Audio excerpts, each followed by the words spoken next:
Halo semuanya, kalian pasti pernah dengar tentang tata surya kan? Yap, itu loh kumpulan benda langit yang berputar mengelilingi satu bintang besar, matahari. Karena tarikan gravitasi yang kuat, semua planet termasuk bumi tempat kita tinggal terus berputar mengelilingi matahari.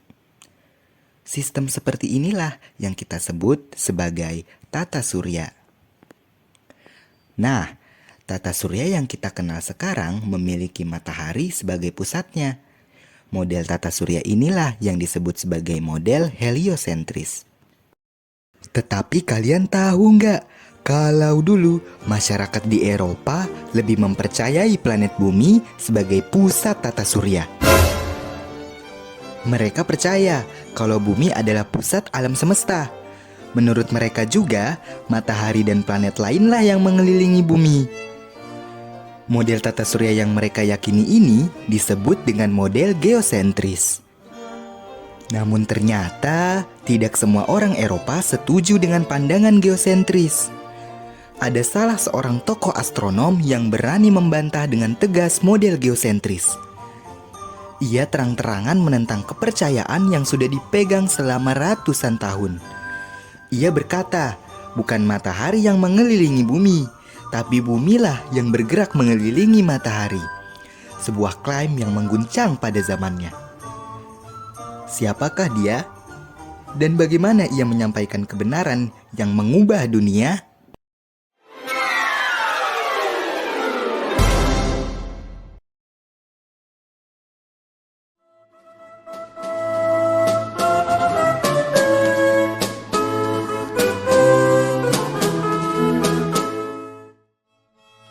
Galileo Galilei lahir pada tanggal 15 Februari 1564 di kota Pisa yang saat itu berada dalam wilayah Kadipaten Firenze, Italia.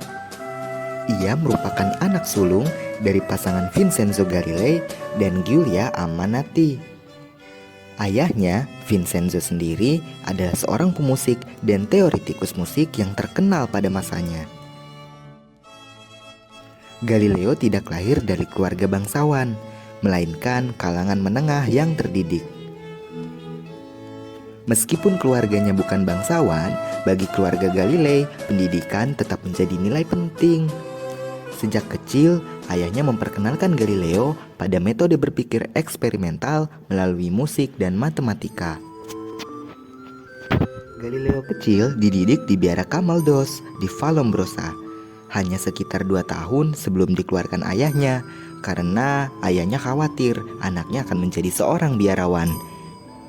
Menurut Vincenzo, jalan hidup di biara hanya akan membatasi kebebasan berpikir. Ia lebih percaya kalau pengetahuan bisa diperoleh melalui pengamatan dan eksperimen, tidak hanya menerima tradisi atau ajaran otoritas lama.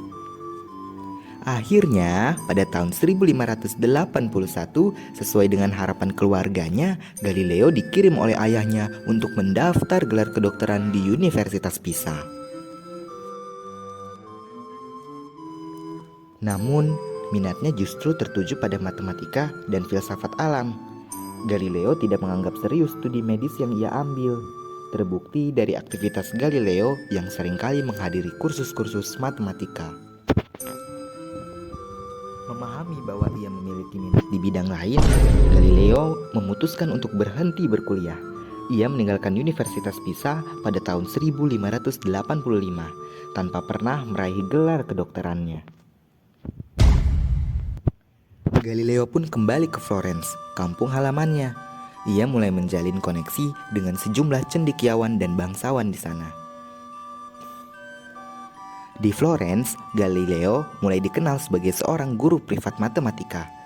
Ia mengajar matematika kepada murid-muridnya yang terkalang dari anak-anak bangsawan, biarawan, bahkan teman seangkatannya. Tidak berhenti menuntut ilmu hanya di kampung halaman, Galileo juga pindah ke Sina, kota lain di wilayah Tuscany. Di sini, Galileo melanjutkan mengajar dengan cara yang sama, secara privat atau diundang oleh tokoh-tokoh setempat untuk memberikan kuliah atau pengajaran singkat. Dia juga mengunjungi Vallombrosa di tahun 1586, tempat biara ia dididik saat kecil. Selama musim panas di tahun yang sama, ia menulis buku ilmiah pertamanya, The Little Balance atau La Balancita, yang menggambarkan metode Archimedes untuk menemukan berat jenis zat menggunakan keseimbangan. Karena buku ilmiahnya ini, nama Galileo Galilei mulai dikenal oleh masyarakat, terutama kalangan akademisi. Reputasinya tumbuh, dan pada tahun 1588, Galileo menerima undangan bergengsi untuk memberi kuliah di sebuah akademi di Florence. Pada tahun 1589, ia kembali lagi ke Universitas Pisa, namun bukan sebagai mahasiswa, melainkan sebagai pengajar. Berkat dukungan dari keluarga bangsawan Medici, Galileo diangkat menjadi profesore di matematika atau dosen matematika.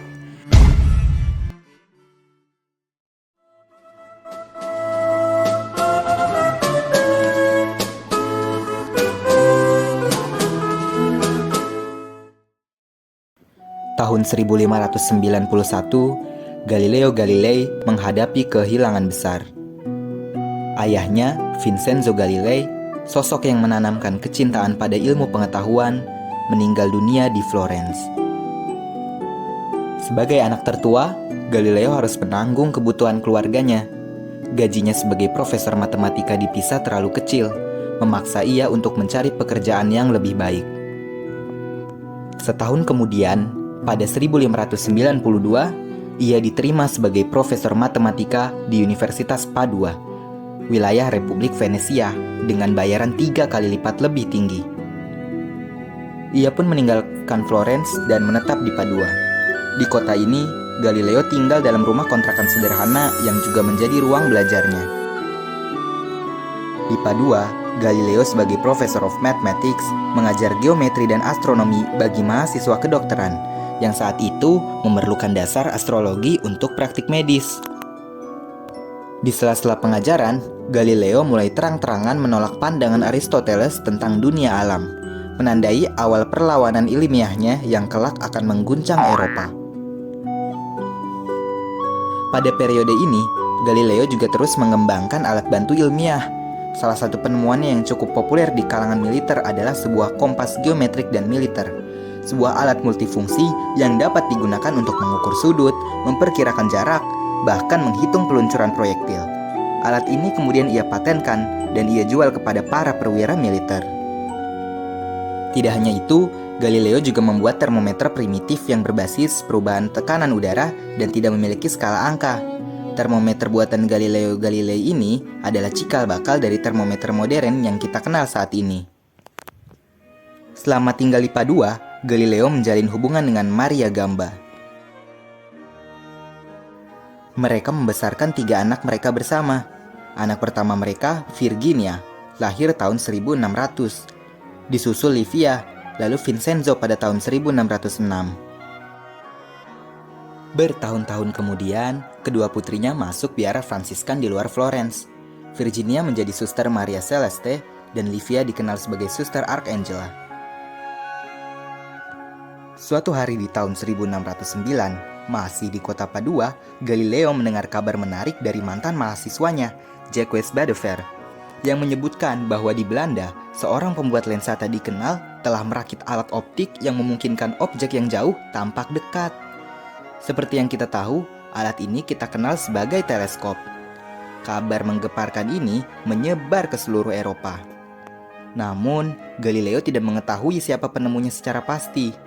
Sebenarnya penemunya adalah Hans Lippershey. Ia akan baru dikenal di kemudian hari. Mulai tertarik, Galileo tidak tinggal diam.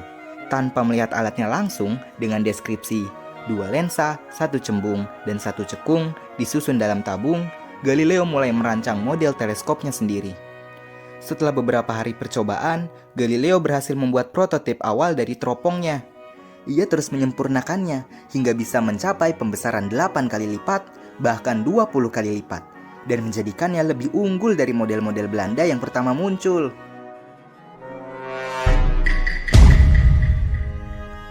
Dengan penuh semangat, Galileo mempersembahkan alatnya kepada Dutch Leonardo Donato, seorang pejabat di Venesia pada awal Agustus 1609.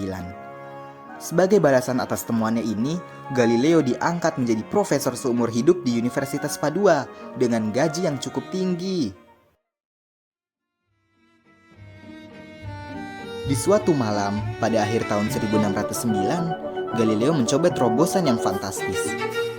Ia mencoba mengarahkan teleskopnya ke langit malam, dan apa yang ia lihat inilah yang akan membuat seantero benua Eropa tercengang tidak percaya.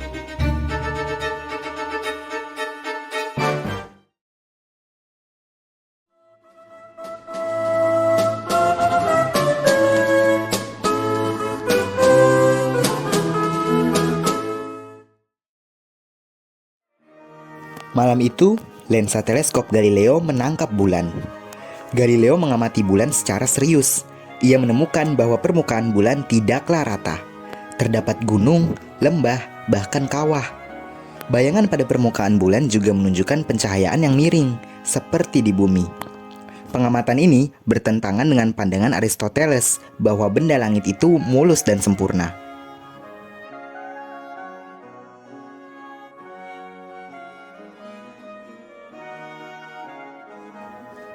Pada awal Januari 1610, Galileo kembali mengamati langit dengan teleskop kebanggaannya.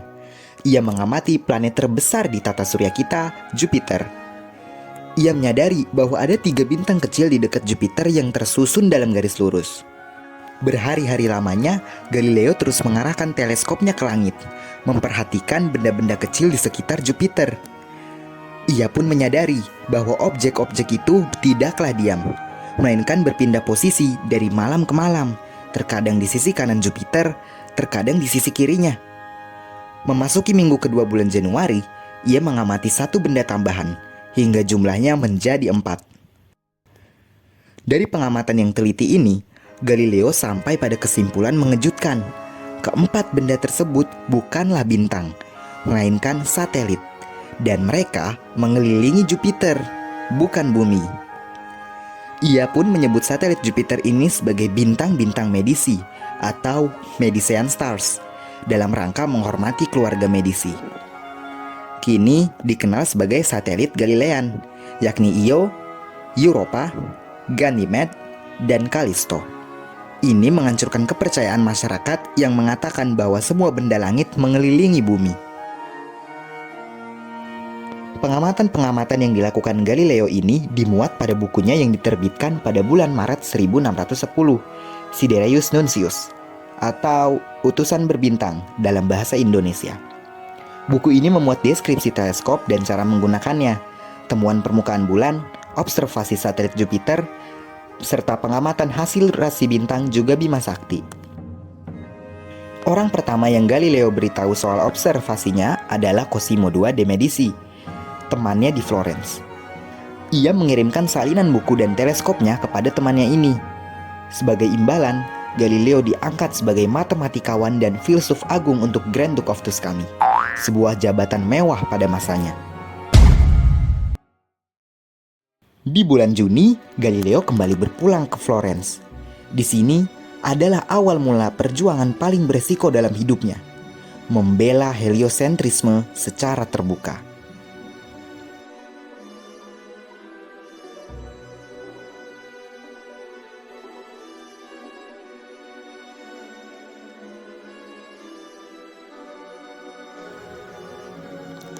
Sesampainya di Florence, Galileo kembali menengahkan teleskopnya ke langit. Kali ini, ia mengamati Venus, yang ternyata memiliki fase seperti bulan. Kadang tampak sabit, kadang setengah, bahkan hampir penuh. Penampakan ini tak mungkin dijelaskan oleh sistem geosentris Ptolemaios, yang mengklaim semua benda langit mengitari bumi. Namun, temuan ini justru sangat masuk akal jika Venus mengorbit matahari, sebagaimana dipaparkan oleh teori heliosentris yang diajukan Kopernikus. Nikolaus Kopernikus sendiri adalah seorang rohaniwan sekaligus astronom dari Polandia. Ia telah lebih dulu mengusulkan gagasan revolusioner bahwa bumi bukan pusat alam semesta, melainkan bergerak mengelilingi matahari. Namun, di masanya, ia belum memiliki bukti kuat untuk mendukung gagasannya itu. Melihat pengamatannya ini berlawanan dengan tafsir kitab suci di masyarakat pada saat itu, Galileo pun menulis surat ke rekan-rekannya yang terkalang dari filsuf, ilmuwan, bahkan pendeta, mencoba meyakinkan mereka bahwa kebenaran alamiah dan wahyu Tuhan seharusnya tidak bertentangan. Untuk itu juga, Galileo mengirim surat kepada ibu sahabatnya Cosimo II, Christina dari Lorraine. Galileo menuliskan bahwa kitab suci tidak bertujuan untuk menjelaskan ilmu alam, melainkan keselamatan manusia. Alam, katanya, adalah kitab kedua Tuhan yang bisa dibaca melalui pengamatan dan akal budi. Pada Desember 1614, seorang Dominikan bernama Tommaso Cassini naik mimbar di gereja Santo Markus. Ia menyerang Galileo secara terbuka. Cassini menyebut para pendukung Kopernikus sebagai bid'ah yang menyesatkan iman umat. Sejak saat itu, nama Galileo dianggap sebagai ancaman. Tak lama kemudian, rekan Cassini, Niccolo Lorini, mengirim salinan salah satu surat Galileo ke Kongregasi Inkuisisi di Roma. Tuduhan mulai diformalkan. Galileo dituding menyebarkan ajaran sesat karena mempertahankan teori heliosentris sebagai kebenaran mutlak.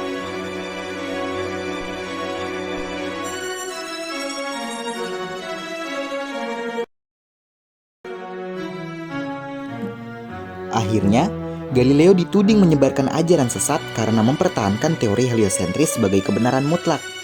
Galileo dianggap telah menghina firman Tuhan. Awal tahun 1616, Galileo berangkat ke Roma untuk membersihkan namanya. Di sana, ia bertemu dengan Kardinal Roberto Bellarmino, kepala inkuisisi yang berpengaruh. Mereka berdiskusi secara pribadi. Bellarmino mengatakan kalau heliosentrisme boleh didiskusikan hanya secara hipotesis, tidak boleh diajarkan sebagai fakta, selama belum terbukti secara tak terbantahkan. Di tahun yang sama, tidak lama setelah Kardinal Bellarmino berdiskusi dengan Galileo, teori heliosentris dikutuk dan resmi dianggap sebagai ajaran sesat oleh Gereja Katolik. Buku De Revolutionibus Orbium Solestium karya Kopernikus pun dilarang, dan Galileo diperingatkan untuk tidak lagi mengajar atau membela heliosentrisme sebagai fakta. Tuduhan keras dari gereja ini berhasil membuat Galileo diam.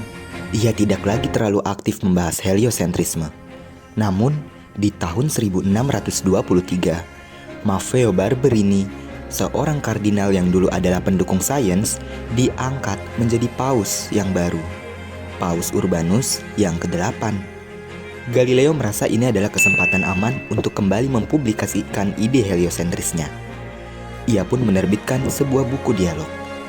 Sebuah buku yang membuatnya akan diundang ke meja pengadilan.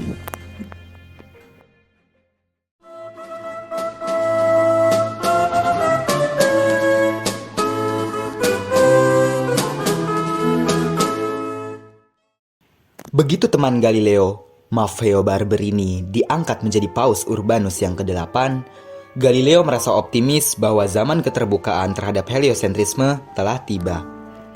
Sehingga ia merencanakan untuk membuat buku yang membahas dua sistem dunia, model geosentris dan heliosentris. Di tahun 1624, Galileo melakukan perjalanan ke Roma untuk bertemu langsung dengan Paus Urbanus ke-8. Sang Paus menyambut hangat Galileo dan memberikan beberapa pendapat pribadinya. Galileo menerima izin verbal untuk menulis bukunya, dengan syarat yang disepakati ialah buku harus menyajikan kedua sistem secara seimbang, baik geosentris maupun heliosentris. Heliosentrisme hanya boleh diposisikan sebagai hipotesis ilmiah, bukan sebagai kebenaran dogmatis. Lalu, pandangan gereja dan paus harus diwakili dalam diskusi. Galileo pun mulai menulis buku dialognya, yang nanti berjudul Dialogo sopra i due massimi sistemi del mondo. Ia menulis buku ini secara perlahan, karena kesehatannya seiring waktu mulai menurun. Isi bukunya adalah percakapan atau dialog antara tiga tokoh, Salviati, mewakili Galileo dan pendukung Kopernikus, Simplicio, pendukung Aristoteles dan Ptolemeus, dan Sagredo, tokoh netral yang rasional. Selama penulisan, Galileo menyisipkan argumen-argumen tajam untuk mendiskreditkan model geosentris, dengan tujuan untuk menunjukkan kebenaran heliosentrisme.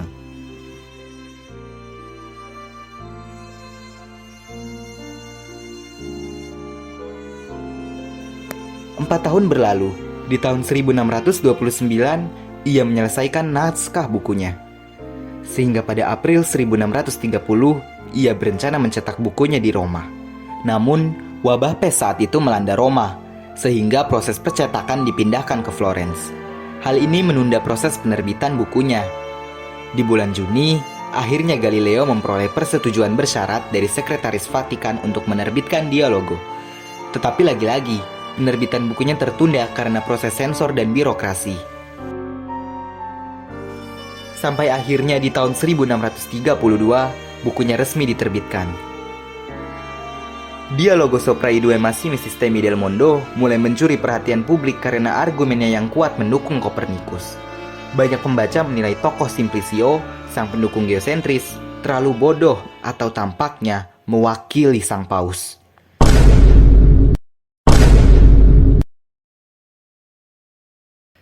Kontroversi pun meledak. Beberapa pihak di Roma menganggap Galileo telah mempermainkan Urbanus yang ke-8 dan melecehkan perjanjian Inkuisisi 1616. Mengenai helionstrisme, hak seharusnya dianggap sebagai hipotesis saja. Paus Urbanus yang ke-8 pun murka. Ia memerintahkan Galileo dipanggil ke Roma untuk diadili. Dalam perjalanannya ke Roma di bulan Januari 1633, ia harus dikarantina di perbatasan Tuscany selama 22 hari karena wabah pes yang melanda wilayah tersebut. Di bulan Februarinya, Galileo tiba di Roma dalam kondisi sakit dan lemah. Ia mengalami rematik, migrain, dan gangguan pencernaan. Pada bulan April, sidang resmi pun dimulai di hadapan kongregasi Inkuisisi. Galileo diperiksa secara pribadi oleh para kardinal. Ia dituduh melanggar peringatan 1616. Galileo membela diri, mengklaim bahwa bukunya hanya menyajikan perdebatan teoritis, bukanlah doktrin. Selama persidangan ini, Galileo mendapatkan surat yang penuh kasih dan dukungan dari anaknya, Maria Celeste.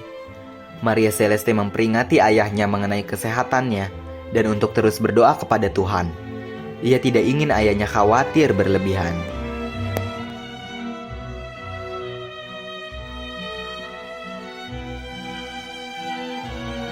Sampai di 22 Juni 1633, Galileo dijatuhi hukuman. Ia dipaksa untuk menyatakan penyangkalan secara publik. Di hadapan 7 kardinal, Galileo berdiri secara terdakwa. Ia bersumpah demi kelangsungan hidupnya. Dengan tulus dan sungguh-sungguh, saya mengutuk dan membenci kesalahan dan bidah dari sistem heliosentris. Dan saya bersumpah tidak akan lagi mengajarkan atau membela dengan cara apapun pandangan tersebut. Dan namun, bumi tetap bergerak, gumam Galileo setelah membacakan sumpahnya. Galileo telah membuktikan dirinya tunduk pada otoritas gereja. Akhirnya, Galileo dijatuhi hukuman tahanan rumah seumur hidup. Ia diasingkan ke rumah Uskup Agung Sina selama 5 bulan atas pertimbangan paus karena usianya yang lanjut dan kesehatan yang memburuk. Kemudian, ia diizinkan kembali ke rumahnya di Arcetri dekat Florence. Sekarang, ia hanya bisa memandang langit dari jendela, bukan teleskop.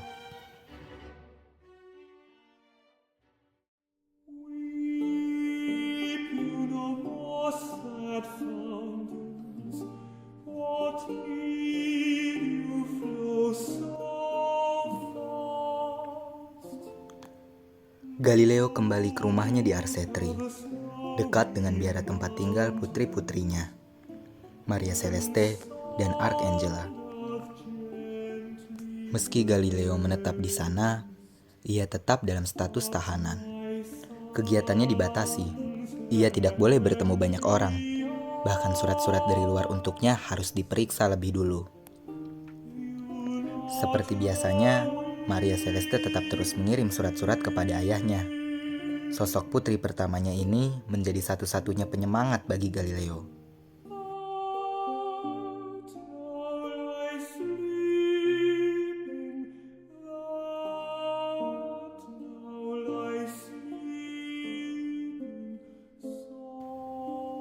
Beberapa waktu berlalu, pada April 1634, Galileo harus terkena pukulan besar. Putri pertamanya meninggal dunia. Semenjak itu, Galileo mulai menandakan gejala-gejala depresi, bahkan fisiknya semakin melemah. Galileo mencoba kuat, menghabiskan hari-harinya dengan diam-diam menulis buku. Sejak 1635, ia menulis Discourses and Mathematical Demonstrations Relating to Two New Sciences, sebuah buku yang akan menjadi penyimpanan terakhir akan pemikirannya. Di beberapa hari, ia melakukan pertemuan rahasia dengan murid-muridnya, Benedetto Castelli, Torricelli, dan Marin Mersenne. Naskah buku penelitiannya itu dikirim secara sembunyi-sembunyi ke Leiden, Belanda, yang kemudian diterbitkan pada tahun 1638 oleh Elsevier Press, jauh dari pengaruh gereja Katolik. Seiring waktu, penyakit rematik dan gangguan sistem pencernaannya semakin parah.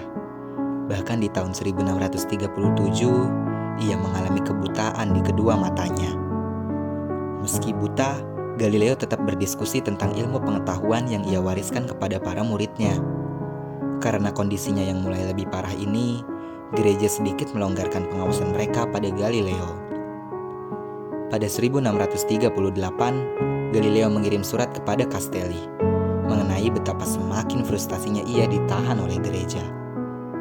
Ia juga menyampaikan teori-teori barunya mengenai gerak proyektil dan kecepatan jatuh bebas yang didasari matematika dan eksperimen.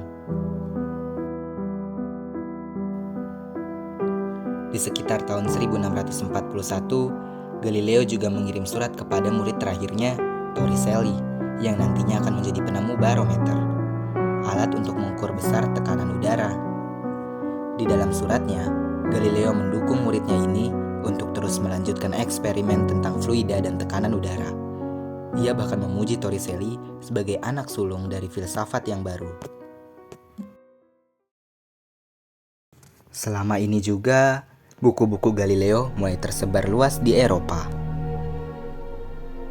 Di tanggal 8 Januari 1642, Galileo Galilei wafat di usia 77 tahun. Ia dimakamkan dengan sederhana di Arcetri karena gereja melarang pemakaman publik untuknya. 3 abad semenjak kematian Galileo, tepatnya pada tanggal 31 Oktober 1992, Paus Yohanes Paulus II mengakui bahwa gereja telah keliru dalam memperlakukan Galileo. Di hadapan Akademi Ilmu Pengetahuan Vatikan, ia menyampaikan permintaan maaf resmi. Ia mengatakan bahwa kesalahan gereja pada masa itu berasal dari ketidakmampuan memahami perbedaan antara pendekatan ilmiah dan penafsiran kitab suci. Dengan kata-kata itu, gereja akhirnya memulihkan nama Galileo. Hidup Galileo berakhir dalam pengasingan yang sunyi. Tetapi warisan intelektual Galileo justru melintasi batas-batas waktu dan otoritas. Secara diam-diam, para murid dan pengagumnya menyebarkan ide-idenya itu ke seluruh penjuru benua. Dari langit yang ia amati di masa muda, hingga deret angka yang ia susun di masa senjanya, Galileo membuktikan bahwa kebenaran tidak bisa dipenjarakan selamanya. Dan namun, bumi tetap bergerak, ucapnya. Dan begitulah ia dikenang, sebagai manusia yang tak pernah berhenti bergerak, bahkan ketika dunia memintanya diam.